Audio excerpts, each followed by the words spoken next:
What do you look for when you first connect with a character? Is there something specific that you have to feel before you want to like jump on board on a project?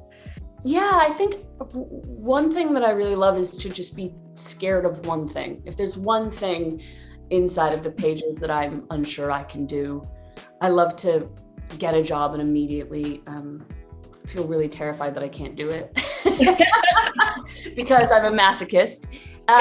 So that's first and foremost. There has to be something about it that I'm like, oh God, can I do this?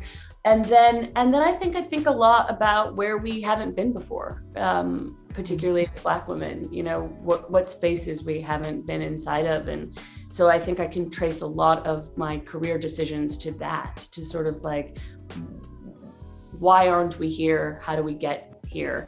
And I think now I feel really excited to parlay that into my work producerially. Like I think as an actor before, it was about this idea of like, well, where have we as Black women not been? How do I get us there? And now it's sort of like, no, how do I get us there? And the us is much bigger than me, and feels connected to really wanting to create spaces for so many different kinds of Black women, because we are not a monolith to be seen on screen. Because I feel really conscious that some Black women don't see themselves in me when they see themselves on screen. And I just think, for whatever reason, I don't know why, it is still so hugely impactful to see ourselves reflected on screen and in story. It just is. I don't know what it is about being human that we like that, that we need that, but we do.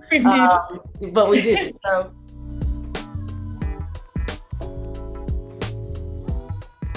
there was a time, particularly in Hollywood, where I think when I was first starting out, I had this idea of sort of the thing I needed to be successful, to be seen, especially this idea of like beauty standards, for example. I think that's something that I really understood and felt really hemmed in by. And I feel really grateful that I've like stuck around long enough, and also that the cultural conversation is shifting enough that I don't feel as hemmed in by some of those expectations, you know.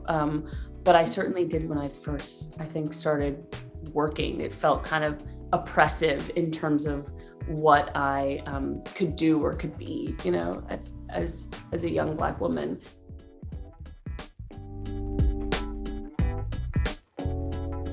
Irene is the kind of character I have been wanting to play. I think it's unfortunately really rarefied to get to see a Black female protagonist on screen and really look at her interiority, look at all of the murky places inside of psyche.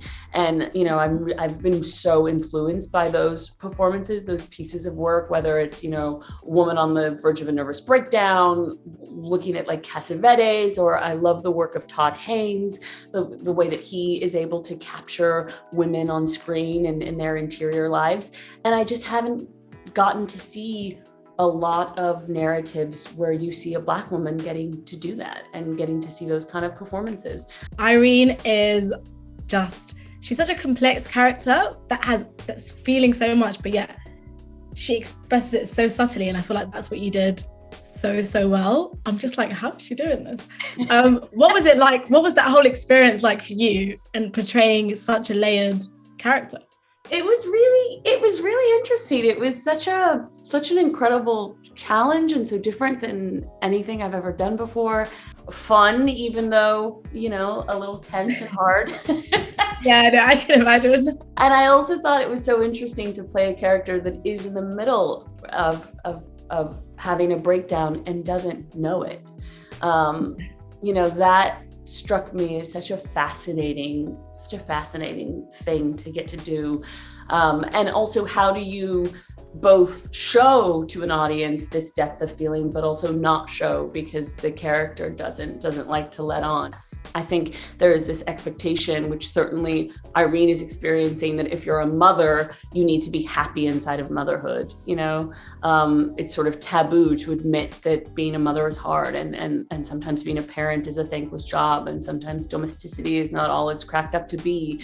And those are things that are really hard to have the freedom to express as a woman, never mind a Black woman. I thought of so many women really tenderly, like as I just want to hug Irene. And I thought of so many women that I've known.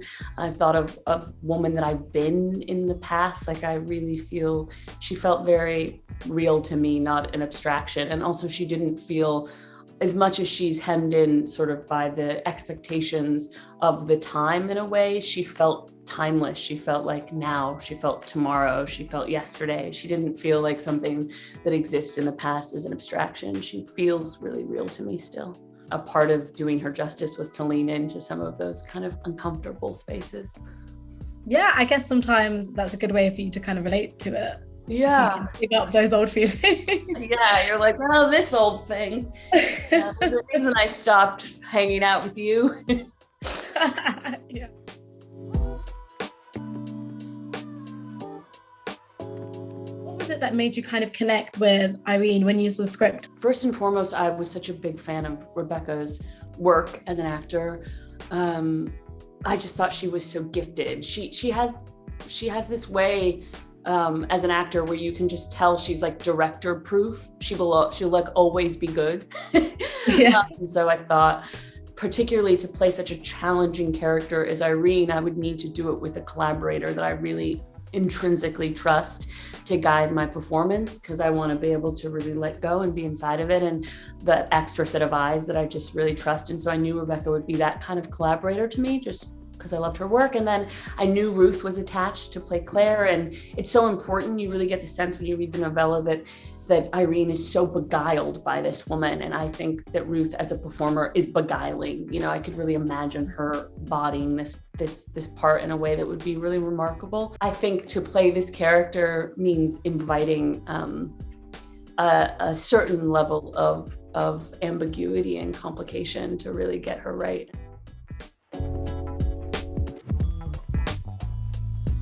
Yeah, and let's talk more about your production company, which is very exciting. What is that something that you've been working on for years? What kind of inspired you, and why now?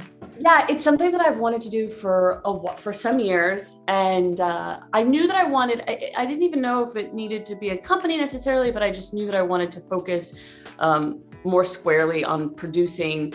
I sort of got my feet wet, so to speak, with producing things that I'm in, whether it's Passing or Sorry to Bother You or Sylvie's Love. I've gotten to sort of, cut my teeth on producing, but inside of projects that I'm in. And then I started to think a couple of years ago, like, I'd really like to start producing things also that I'm not attached to.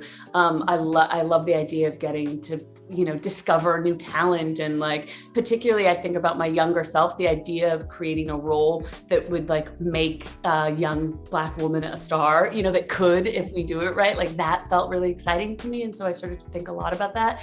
And then I, had decided to, really in a serious way focus on it. And then the pandemic happened and the world sort of shut down for a minute, and I, for the first time in many years, had the time to just like sit home and read a book all day.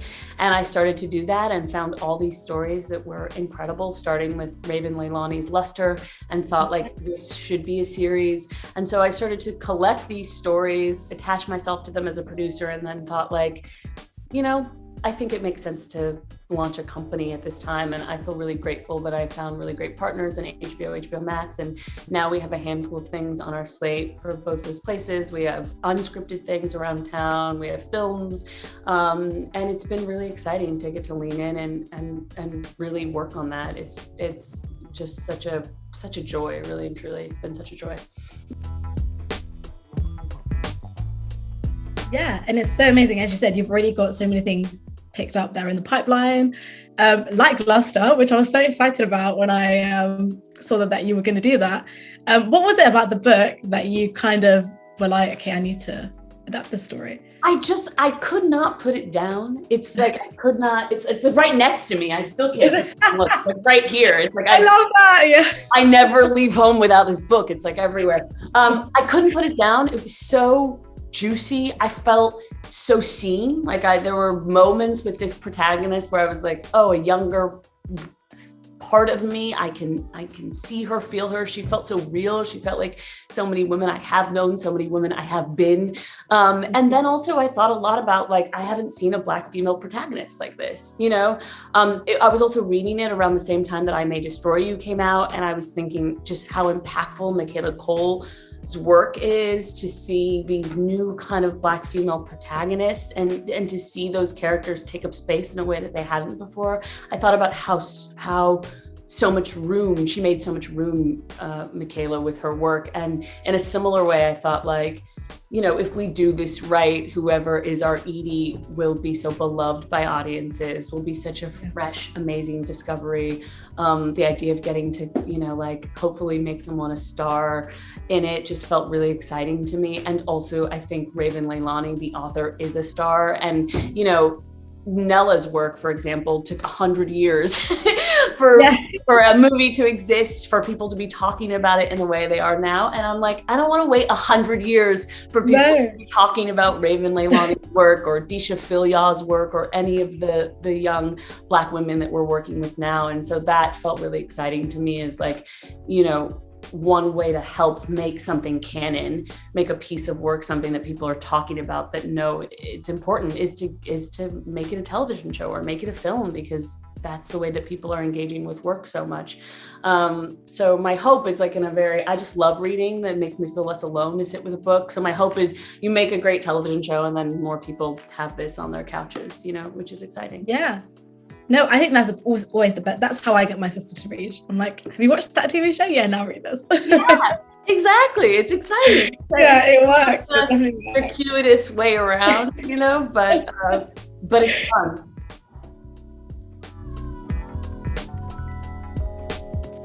What's your biggest hope for next year, or biggest thing you want to achieve for next year? Oh, goodness. You know, I think it's probably, again, really with a focus on producing. I realize, I mean, passing is such a testament to that, how long it can take sometimes to get a story told. So I think a big goal for me is to continue to have forward momentum with these projects that I'm working on producerily. That's a very big, dream of mine, is just to continue to lean in and hopefully have something in production soon.